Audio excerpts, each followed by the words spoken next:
Last week, Hertz announced that they'll be buying 100,000 Tesla Model 3s. I know that Elon has since tweeted and said that a final deal has not been signed yet. But the operative word in this tweet, at least in my opinion, is yet. All this tells me is that the final details are being hammered out and a deal is imminent. On the heels of this news, Tesla stock skyrocketed above $1,000 per share, pushing the market cap of Tesla over $1 trillion, making Tesla one of only 6 companies with a market cap of more than $1 trillion, along with Apple, Microsoft, Saudi Aramco, Alphabet, and Amazon. This is a game-changing deal which can have large effects on the car rental industry as well as the EV industry. Stick around till the end of this video to find out more. What's up everybody, it's Prashant here. Welcome to my YouTube channel and thank you for joining me today. In today's video, I'm back with another update on Hertz, and I'll be covering the Hertz and Tesla deal and the Hertz and Carvana deal, and I'll be checking in on this Hertz warrants and the Hertz stock. So stick around to the end. Of the 100,000 Model 3s that Hertz intends to buy from Tesla, they said that they'll be making half, so 50,000 cars, available to Uber drivers. This is a business model in which drivers can rent Teslas directly from Hertz and then drive them for Uber. Hertz said that they will be charging around $300 per week for this to those drivers. On top of this, for those Uber drivers, Uber, the company, will actually be giving a subsidy on the cost of the car and will also be giving them a premium on each ride taken. This is a really good deal for Tesla in particular. Usually, rental companies will negotiate a lower sales price, lower than the market price that the car is being sold to a consumer. But in an unusual deal, Hertz has actually agreed to buy these Tesla Model 3s at sticker price. I think this is because of what Elon has said time and time again, that Teslas do not have a demand problem. There's plenty of demand for Teslas out there. There's a lot of people on wait lists waiting for their Teslas to be delivered. Tesla has a production problem. So because they already have the demand, they're not even able to fulfill their open orders very quickly. They probably felt like it was okay to just stick to their guns and ask for sticker price. Because of this is a deal in excess of $4.2 billion. Also consider that Tesla does not advertise its vehicles, but Hertz does. In fact, they made an ad with Tom Brady announcing this deal. Obviously, Tesla will have a lot more eyeballs on this car through this ad, which is definitely a good thing for Tesla. Consider this, the Tesla Model 3 starts at $42,000. Compare this to a similar sized car, let's say the Toyota Camry. This costs about $26,000. Just looking at the price range, you can see that the Tesla Model 3 is a really expensive car. And this will make any average person hesitant to buy a Tesla Model 3, even if they could afford it. This is actually a dilemma that I have myself. I really like Teslas. I think they're cool, but I just cannot justify buying it because of the price point at this point. I've heard multiple times that everybody who drives a Tesla absolutely loves it.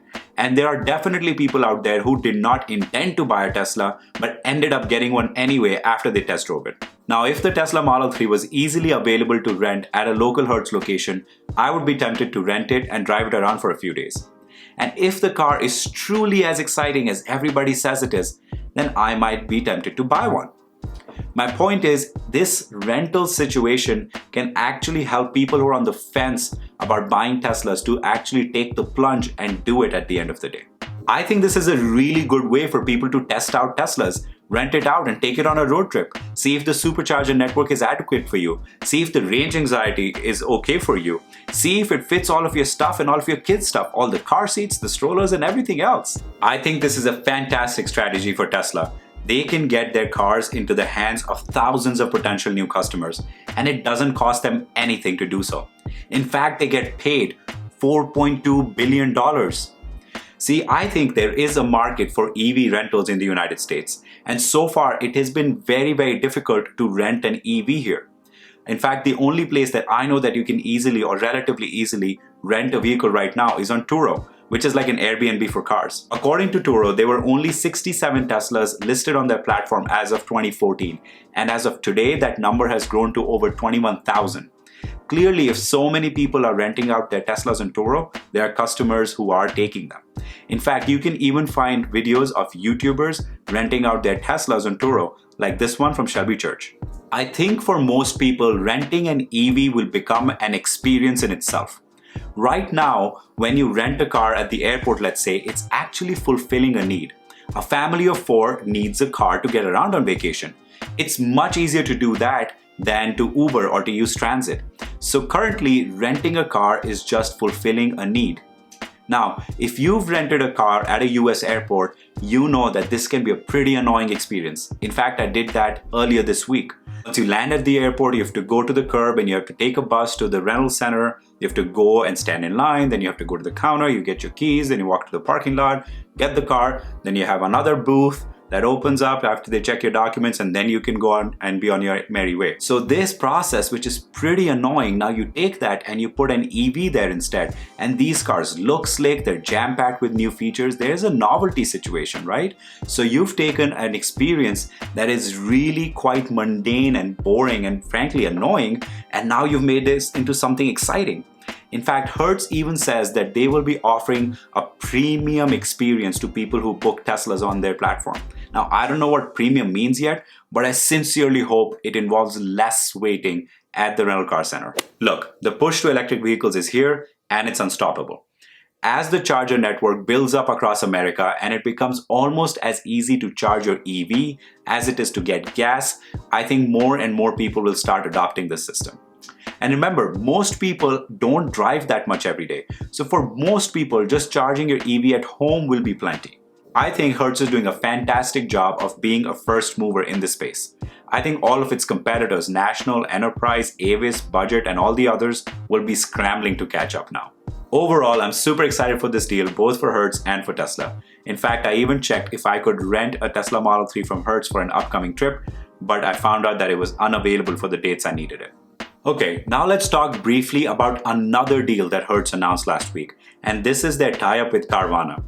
Rental car companies typically keep their cars in their fleets for 1 to 2 years and then they sell them, either at auction and sometimes directly to the public. Carvana is a company that is disrupting the used car market here in the US for the last few years. They just put all of their inventory online along with their prices, and once you complete the purchase, they deliver the car right to your doorstep. By doing this, they eliminate the most annoying experience in buying cars, the haggling. I don't care what you say, the most annoying part is dealing with the car salesperson and then waiting for their manager to hear back if they will accept your offer. It is such a waste of time. So Carvana has just removed that step, which I think is a great thing. Now, Hertz tying up with Carvana is basically another way of Hertz disrupting the traditional rental car business. They're planning on using Carvana's platform to sell their cars direct to consumers and reduce the friction, and also maybe get a higher price than they would get at auction. Alright, now that we've covered both the Hertz Tesla deal and the Hertz Carvana deal, let's jump over and check out the Hertz stock and the Hertz warrants. On November 3rd, 2021, Hertz stock, ticker symbol Htzzw, is trading around 3180, and Hertz warrants, ticker symbol Htzw, are trading around 1874. Remember, the strike price of the Hertz warrants is 1380. So if I bought the stock warrant for 1874 and then I exercised it for 1380 more, I would end up spending 3254 to own one stock. Now, since one stock is currently trading at about 3180, I would have a loss of about 74 cents. If you've been watching my channel, you know that I've been following this closely. On July 31st, this same exercise would have given you a loss of over $4. On October 22nd, it would have given you a loss of 37 cents. And on November 3rd, it would give you a loss of about 74 cents. Not much of a change than last week. Now, this actually makes sense to me. If the Hertz stock increases, Hertz warrants are going to increase proportionately as well, right? If they weren't, people would just buy the warrants, exercise them, and then sell them for a profit. So I think the market is pretty efficient in balancing this out, and that's why we're seeing that the Hertz warrants price is also increasing along with the Hertz stock price. Now let's talk about our current Hertz warrants holders one more time. In my last video, I used an example where I said, let's say that you bought the old Hertz stock just before bankruptcy for $8.74. So when the restructuring deal happened, you got $1.53 in cash, you got 0.64 warrants, and you got 0.09 new shares. At November 3rd rates, the 0.64 warrants are worth $11.99, the 0.09 shares are worth $2.86, bringing your total Hertz holdings up to $16.38, up 87% from July. In my last video, I said that if you paid anything less than $8.74 to buy the old share of Hertz, you were profitable as of October 22nd. And now today, as of November 3rd, If you paid anything less than $16.38, you're profitable. I've been getting comments and questions on my previous Hertz videos asking what I think will happen with the stock price, especially keeping in mind dilution with the Re-Ipo. Look, obviously I cannot predict the stock price. That's impossible to do. But Hertz seems to be doing good at the moment. They have a new leadership. Their interim CEO is a seasoned executive and he was the CEO of Ford before this. And they're making new and exciting deals with companies that have been disrupting in their particular spaces. Obviously, I think it's a risky play, but Hertz is well positioned and I think they can come out on top at the end of all of this. Hertz warrants and Hertz stocks are going up in value, so I see holding on to your Hertz warrants as a no-lose situation. These warrants are valid till 2051, so you've got 30 years to see what happens with them. Now, if at any time between now and then, if you think that the time is right for you to take some profits, go ahead and sell them, or go ahead and exercise them and then sell the stock and just take some of those profits. You have to do what's best for you based on your specific situation and what the Hertz warrant stock price is, what the Hertz warrant stock price is, and what your cost basis was. That's all I have for you guys in today's video. If you got any value from this video, I request you to please go ahead and subscribe to this channel and smash the like button for the YouTube algorithm. Also, go ahead and watch my previous videos on Hertz if you haven't already to learn exactly what Hertz warrants are and how they've been doing since July.